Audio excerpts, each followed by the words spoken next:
In an industry stuffed with marketing bullshit, empty promises, and shiny suited liars, one woman's had enough. She knows what it's like to have the wrong clients, no money, and no time for fun. But she also knows how to fix it. And on the Business for Superhero show, she promises to tell the down and dirty truth about business, sales, and running away with the circus. Here's your host, Vicky Fraser. Hello and welcome to the Business for Superheroes show. I'm Vicky Fraser, and this week I have a special guest with me, Danielle Sax, who is the author of Shifting Out of Chronic Stress. And I often talk about stress on this podcast because it's a killer, literally, and in business. So, Danielle, thanks so much for coming onto the show. Thank you. I am honored, really. Thank you, Vicky. Thank you so much. No worries. It's great to have you here because so many business owners suffer from really quite severe stress, and sometimes they don't even realize it, and they definitely don't know how damaging it can be. So I'm really, really chuffed that you're on here as a sort of stress expert. So can you start by telling us a little bit about yourself, what you do, how you came to write your book? Okay. Well, let me say that in the first 38 years of my life, through my childhood experience, I lost a little brother at 5.5 years old. My upbringing and the whole educational system, I was a sensitive person, a sensitive child who lived my life for people around me.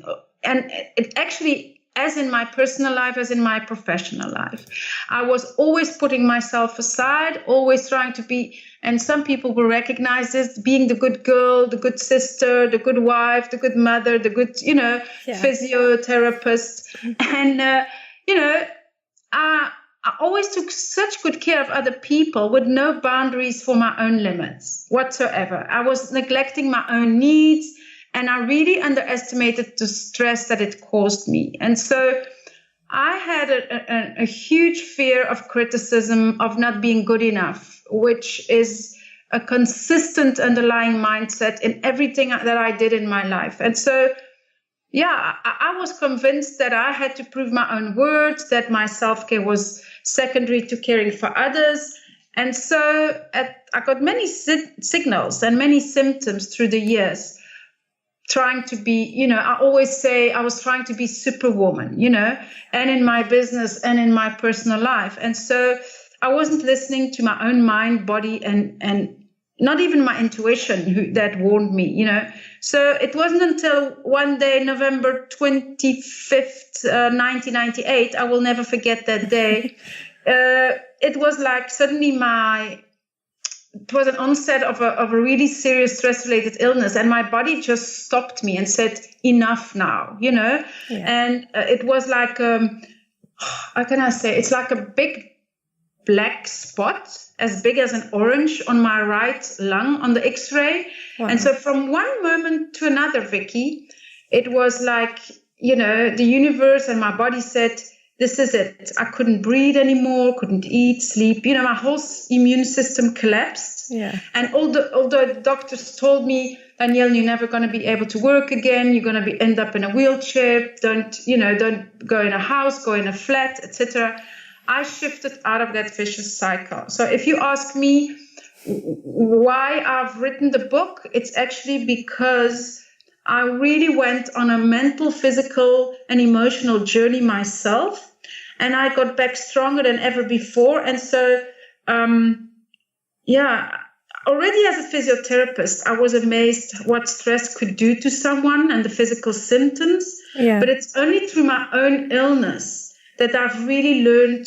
It's like a new way of walking the journey of inner transformation and growth. It's really, I discovered steps and tools that not only have healed myself and, but also to help people across the globe. So I decided in 2015, I'm going to write this down. It's a 7-step process. And that is actually the reason why I wrote the book, is that I really want people to understand that, and you've said it in the introduction, stress is a killer. Yeah. And we all suffer, much more than we think we do. And we ignore the signals, and it's dangerous. So we need to practice that self-care and self-love to really, and that is why I published my book. And I wrote it in English instead of Dutch because I wanted to be a global message. Yeah. So yeah, it's that's a little bit my story in short. That's an incredible story. It's a lot to deal with, and I think a lot of what you said will ring really, really true with my listeners. It certainly rang true with me, that all that stuff about self-worth and not feeling like we're not good enough and feeling like we have to do everything. So I'll come back to your 7-step process in a minute, because I want you to explain that. But just for now, why do you think so many of us do struggle with feeling like a fraud and feeling like a failure and, not being good enough and having to be everything to everybody?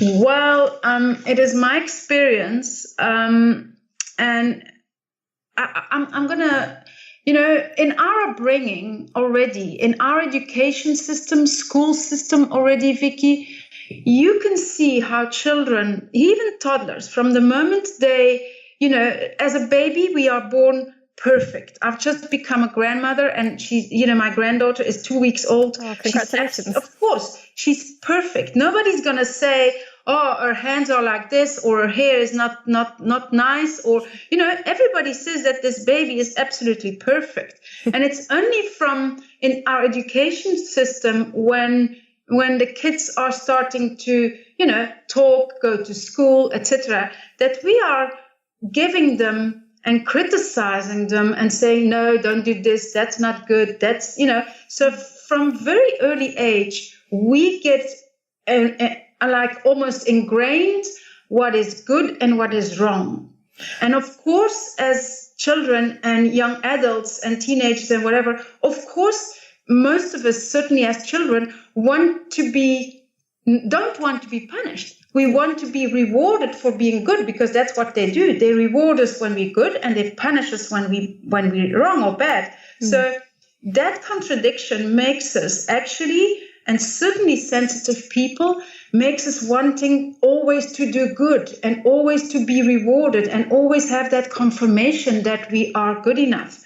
And so it's a whole process, because after 10, 15 years, we don't even need other people to criticize us. We start criticizing ourselves.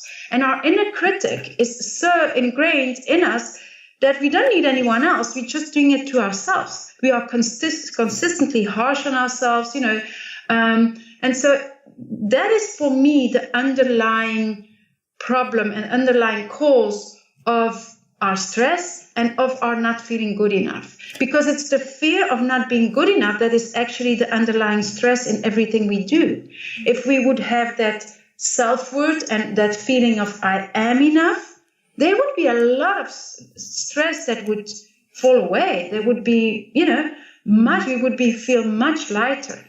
So does that a little bit answer your question? It does, yeah. And it's so interesting, because there's such a fine line between kind of encouraging people to learn and be better without that criticism and without that fear of being good enough. And it's like in our culture, we are terrified of making mistakes for that reason, but we can only learn from mistakes. So, everything that you've just said rings completely true for me, because it's taken me a long time to learn that. And I still fall back into it, because like you said, it's 10 years of kind of conditioning.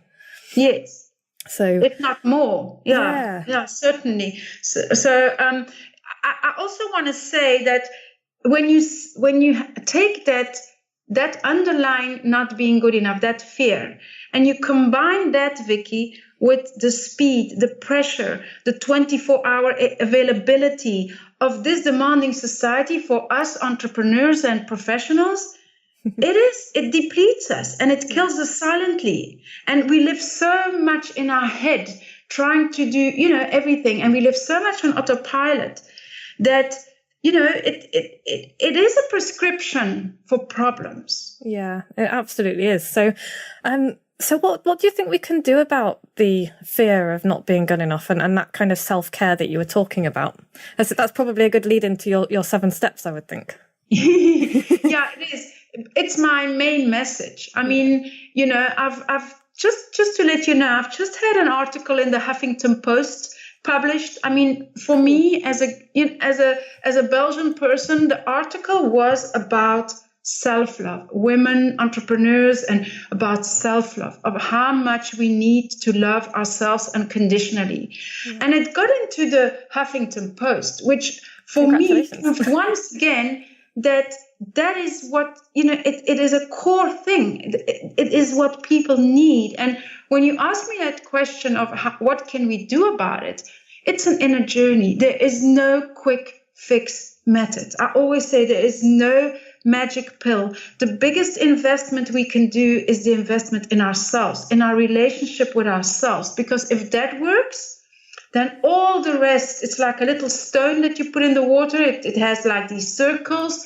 Well, that's how it works. So for me, if you ask me, the only thing to do about it is to really do the inner work. Yeah. And to really go inside and look at, and indeed you come to my 7 steps that are really, put together. It is based on my own experience, how I got healed. It is based on new science like the quantum physics. It's based on all traditional, cultures and things like the Toltecs and that kind of thing. So it is a mixture. It is really, it's an inner journey, and it contains as much inner work emotionally as mentally as physically. So when you talk about self-care, for me, that is not just the sleeping, the eating, the exercise, whatever we normally understand about self-care. It is so much more. It is not taking things personally, not comparing yourself with other people. It is, so many setting healthy boundaries for yourself, learning to say no. It is so many other things. It is a complex thing, and one needs time and processing to do that inner work. Yeah, you're so right. It is an inner journey, and I think that's what people find most daunting. I think is kind of where do they start. So where do you suggest I start? If I was one of your clients or somebody who was kind of starting that journey, what would be the best thing for me to do first? Would you say? Well, I would have to, I always, give a free talk to people to talk with me for about 45 minutes just to see what, to go and see what your issues are. But my first step is not for nothing, taking responsibility for yourself. And a lot of my clients are highly sensitive people, highly sensitive professionals and entrepreneurs who have this inner desire to help, save, and please everybody else. Yes. So, that's the first part of my book. Before I take on the 7 steps, it explains on how we all have that education system, and that, highly sensitive people are driven we have a mission here. So we so want to help other people. But that taking responsibility, and I remember we talked about it when we talked the first time, that taking responsibility is a huge thing, because we think that we are responsible. Because I promise you, when they told me that first, take responsibility for yourself, Vicky, I was cross. I was actually very upset, because I thought, here I am, 38 years old, mother of 3, the most responsible person on earth. I'm a responsible mother. I'm a responsible wife. I'm a responsible daughter, my clients. But that's just not it. It's just the opposite. Are you taking responsibility for yourself? Meaning, are you sitting, in the driver's seat of your car with your hands on your steering wheel?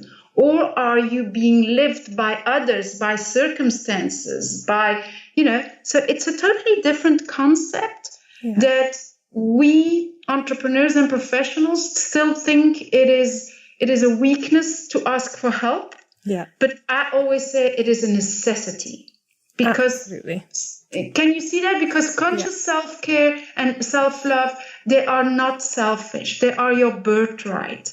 And you need to have somebody, coaching and mentoring is such a beautiful way to do this. So, but if you want to start on your own, I would say maybe buy my book. Yes. Because that gives you guidance already. Yeah. But the real work, I think it is not easy to do that on your own. No, I Totally agree. It's I've always had mentors, business mentors and personal mentors, and I can't even tell you how, I mean, how helpful it is. And how powerful it is as well, because it's like you say, it's very easy to kind of think that you're taking responsibility. But one of the things that I've noticed with my clients and with myself a few years ago is just that you bounce from thing to thing and you're not in control and you're not taking care of yourself, and you can't possibly take care of your clients unless you're taking care of yourself. So, I think that's why it's incredibly important. And it's not your fault in the way that's how we have been conditioned. That's what you need to see. But it is possible to change it, and it is possible, and it is such. I can tell you, Vicky, just taking responsibility for yourself makes your life so much easier. And I saw you talking also about, we don't have much time, and people talk about time management and stress management. That's not for me the issue. The issue is self-management. Self-evaluation, how am I doing this? What am I thinking here? What are my thoughts, my words, my actions? That is taking accountability for yourself, for your life. Absolutely. So what's your best advice for self-management, I guess? Because you're quite right. You can't manage time. Time is what it is. And, stress will disappear when you manage yourself. So what's your biggest piece of advice for managing yourself with regards to time? With regard to, I go back to the self-management. And the first step is that taking responsibility. And the second step, might be, in the book is being honest with yourself, really going to see what the problem is. What are your limiting beliefs? What do you believe about your world, your outer world, your inner world, about yourself? That is also a very big thing. But I also want to talk about focus. Because when we talk about time, focus is a big thing. Yeah. So how do you find that? What do you find is people's biggest struggle with focus? I think people underestimate the importance and the force of focus, because focus is one of the biggest forces as a human being that we've got. Because what we focus on, that becomes our reality. That's what we attract. That's what, so people think, but I'm fine. No. And I see with my clients, so many people are focused on, or they don't have a focus. That's number one. Yeah. Or they are focused, for example, on everything that they don't have and they can't do. And they are focused on the absence of things instead of what is and what can be done. Or they are focused, a lot of entrepreneurs are focused in the future, are making assumptions of what maybe could go wrong or what might happen if, or what happens, And can you recognize that? Absolutely. I was very much like that. I was focused on the past and focused on the future. And it makes such a difference if you work on those. It seems small things, but it's the small things that you can change into new habits that give you the most results. Yeah, you're absolutely right about that as well. I think that will ring true for a lot of people. That focus really does change everything. If you can focus on the right stuff consistently, it really does change everything. And it's unconscious too, hey Vicky. So that's why I'm saying we are not conscious about these things. We often need somebody else to ask us the right questions so that we can see for ourselves what's really going on. It's not easy to do this on your own. It's really not, no. So I guess that's probably the biggest way is that you help people is by asking them those sometimes really difficult questions. Yes. That's, what it's all about. You stretch someone, you confront someone, in a very, it's an interest that makes the journey so interesting because we dive deep. And that's why it's a long lasting result. Because you do change things. It's the awareness already in the first. I always say to people, the first step to change is awareness. If you're not aware of it, and that's why I'm saying a lot of things we do unconsciously. And if you're not aware of it, how on earth would you like to change it? Yeah, Absolutely. So, what's your next step? I'm conscious that I'd really like you to kind of outline your steps, because I really want people to buy your book. So if you could kind of explain what the next step is with. So number one was the responsibility. Yeah. Number two was honesty, which is, a big one too, because we are conditioned to not really, be ourselves and really go deep within to see what's the problem. Number three is the focus. Sure. Number four is being aware of your words, because words are so powerful in what am I saying to myself? Yeah. How is my inner dialogue? Very important.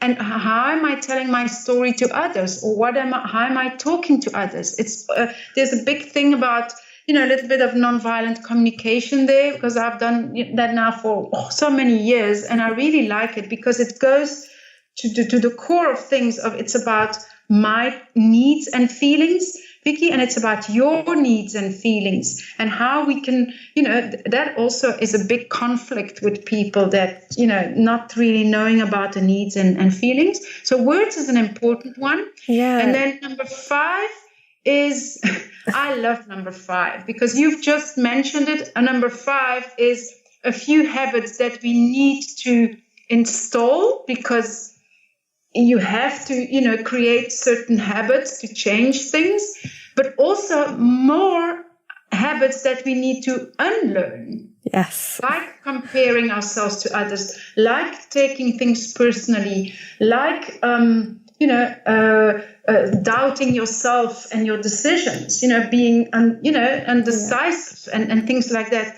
So that is also a big chunk. Yeah, and those habits as well go back to what you just mentioned about words as well, because I just wanted to touch on that again, because I so often hear business owners, well, everybody, but business owners particularly, because that's who we're talking about, just criticize themselves, so that, they do something wrong and their first reaction is, oh, I'm such an idiot. And it seems like such a small thing, but it's not, is it?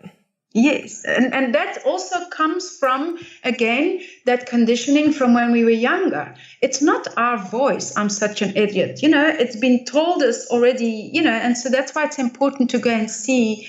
I had a client this week on Monday, a UK client actually, who was saying to me that she now only realizes that her inner critic voice is the voice of her mother, because her mother always used to say to her, no, but. So, it's a nice little dress, but you have a nice, result, but there was always a but, and it was never good enough. And so after a few years, after 10 years, that's what we do. We take over that criticism, and then we start criticizing ourselves, and nobody else needs to judge us anymore. We do it very well on our own. So yes, we do. It's a very big part, yeah. Oh, I think the word "but" is my least favorite word. I know, but sometimes we need to use it. And when we talk about habits, I just want to include there too, because you mentioned it. It's about the mistakes. Yeah. In my book, you will read that one of the habits we need to really learn is to make mistakes. The more mistakes you make, the better, because the more you have done, the more you have learned. So all these things together make a big difference. And then we've got number 6 and number 7 are actually the core things, and that is making self-love your source, because if you're going to love other people from an empty vessel, it doesn't work. You're going to deplete yourself and sacrifice yourself. Yeah. I've just made a webinar on how to thrive without sacrificing yourself and your well-being and your balance. And it's all about that, you need to start believing that you can be highly successful as a businesswoman or as a professional, but you don't need to sacrifice yourself in the process. And that is what step 6 and 7, the self-love and the self-care, are all about. I always use the metaphor, Vicky, of the oxygen mask. Yeah. In the plane, where the attendant says, first put it on yourself and then only on children and elderly. Well, that's the metaphor I use all the time when people say to me, but isn't self-love and self-care a bit selfish? No, it's not. It's your birthright. And, think about the oxygen mask and you'll be fine. Yeah, I use the oxygen mask analogy quite often myself, because it's everything you said is completely true. And I just wanted to kind of mention for anybody, because I'm a scientist, and so for anyone who's listening who sort of thinks, oh, that all sounds a bit woo and a bit out there, my answer to that is it's not. It's so important. It's so important to take care of yourself. It's a law. Yeah. It's a law. I promise you, it works as well as the law of gravity. Absolutely. Because if you don't take care of yourself and you don't love yourself, I promise you, just to mention, people always think, but like Mother Teresa, she didn't love herself. Pardon? She was a person who did love herself. She was in the middle of her mission and her passion, and she was filling herself up as much as she was helping anyone else, because otherwise she would not have been able to do that all her life. Yeah. That's for sure. So It's not selfish. No, it absolutely isn't. I've really, really enjoyed talking to you, Danielle, because this is something that we don't talk about enough as a society. And like you say, we're conditioned to believe that it's wrong somehow to put ourselves first, when, as you said, it's insane to think that way, because you can't help other people if you're empty yourself. So, I really, really appreciate you coming on. Is there anything else that you'd like to add that you really want people to know about, how to take care of themselves and For me, I often say to people, we invest in clothes as business people and professional. We invest in so many things, and we don't enough invest in ourselves. You are your best investment. You and your relationship with yourself are your best investment. That's where it starts.